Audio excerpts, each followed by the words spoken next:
Quero cumprimentar a todos com a graça e a paz do Senhor Jesus. Muito bom podermos estar aqui novamente para mais um tempo de lermos a palavra de Deus e tratarmos de uma reflexão do nosso coração. Evangelho de João, capítulo 9, versículos de 1 a 7. E passando Jesus, viu um homem cego de nascença. E os seus discípulos lhe perguntaram, dizendo: Rabi, quem pecou, este ou seus pais, para que nascessem cego? Jesus respondeu: nem ele pecou, nem seus pais, mas foi assim para que se manifestem nele as obras de Deus. Convém que eu faça as obras daquele que me enviou enquanto é dia.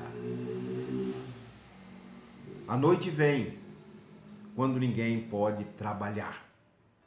Enquanto estou no mundo, sou a luz do mundo. Tendo dito isto, cuspiu na terra e com a saliva fez lodo e untou com o lodo os olhos do cego.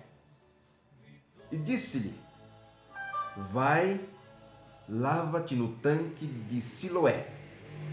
Foi, pois, e lavou-se e voltou vendo. Quero pensar com vocês nesse momento em 3 lições tiradas desses versículos que acabamos de ler. E pensar que a obediência ao Senhor é o que faz a diferença. Jesus e seus discípulos estavam caminhando entre a multidão. E cada um com suas necessidades.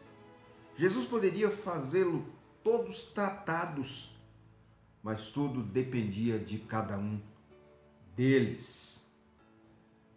Entre eles, viu um cego de nascença. E de imediato, então, os seus discípulos lhes faz um questionamento.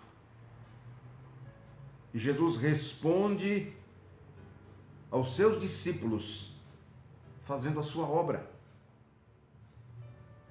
E como disse, nessas lições que podemos tirar dos versículos, pensar primeiramente sobre o julgamento. Versículo 1 e 2. Os discípulos, olhando aquele homem, vendo a sua condição, logo fizeram um julgamento em relação à sua situação. Não se pode julgar uma questão vivida por alguém, querendo associar então algum pecado, apesar de que a humanidade tem sobre si o impacto consequente do pecado original. Nós vemos bem isso lá em Gênesis capítulo 3, também no Novo Testamento, em Romanos capítulo 5, versículos de 12 a 21. Se bem que Deus pode até permitir certas provações, mas com o propósito de punir ou corrigir alguma situação, alguém, uma questão de erro, de falha, de pecado, Ele pode até fazer isso para corrigir alguma coisa na vida de alguém, pelo seu amor. Romanos capítulo 8, versículo 28 diz: e sabemos que todas as coisas contribuem juntamente para o bem daqueles que amam a Deus. Assim foi com Davi. O Senhor o puniu, corrigiu após o seu pecado. O Senhor amava Davi. Davi também amava ao Senhor. Pensar na segunda lição é sobre o trabalhar do Senhor, dos versos 3 ao 6. O Senhor, Ele quer manifestar a sua obra e Ele diz que precisava ser já de imediato. Convém que eu faça a obra de meu Pai enquanto é dia, enquanto é tempo. Pode ser que depois não haverá mais oportunidade. Ele deseja tratar cada um na sua individualidade, porque a responsabilidade ela é pessoal. Na Ezequiel capítulo 18 é bem claro que diz que o filho não pagará pelo pecado do pai, nem o pai pagará pelo pecado do filho, vice-versa. Cada um tem a sua responsabilidade diante do Senhor.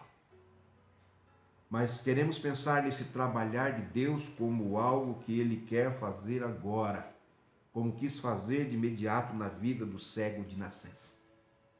Ele quer trabalhar na sua vida neste exato momento. Ele não quer deixar para amanhã, nem quer que você deixe para amanhã. Ele diz: convém que eu faça as obras daquele que me enviou enquanto é tempo, enquanto há oportunidade. Sabe, meu querido, que amanhã poderá ser noite em relação ao que o Senhor precisa e o que você precisa que o Senhor faça na sua vida hoje, agora, nesse exato momento. E a terceira lição, queremos pensar na obediência, o obedecer, versos 6 e 7. Ao aproximar-se do homem, ou tendo chamado para que viesse para perto dele, Jesus, o que fez Jesus? Ele cuspiu na terra e, tendo feito lodo com a saliva, ele aplicou, quer dizer, untou aos olhos do cego e disse-lhe: o Senhor lhe deu uma ordem, depois de ter feito o seu trabalho, aquilo que ele precisava fazer, e a forma como ele ia fazer as obras de Deus manifesta na vida daquele homem.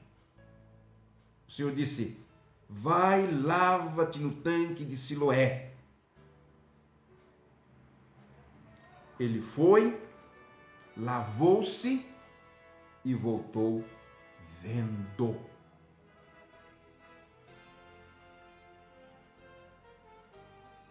A obediência ao Senhor é que faz a diferença.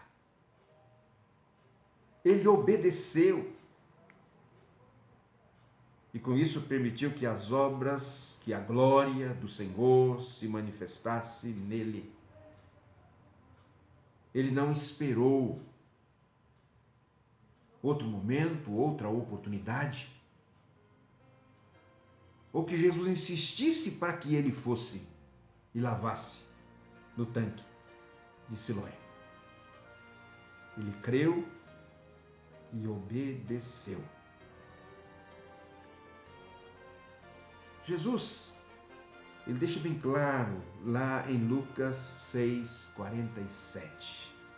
Qualquer que vem a mim e ouve as minhas palavras e as obedece, este é prudente. Este é prudente.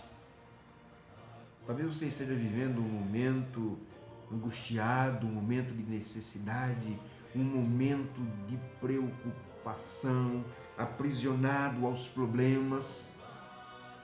Vivemos tempos difíceis e quem não vive nesse momento de situação tão complexa no nosso país e no mundo?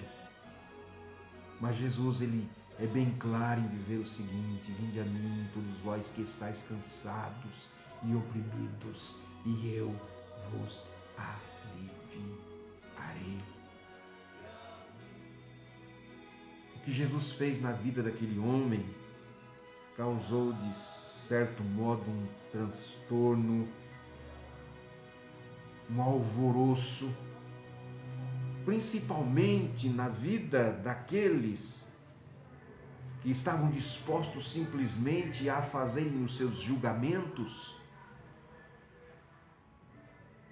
não entendendo qual era o trabalho de Jesus, qual era a obra de Jesus, o que o Senhor havia designado a ele que fizesse nesse tempo tão curto no seu ministério.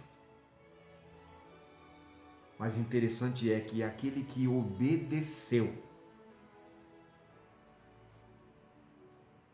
o Senhor agiu sobre ele.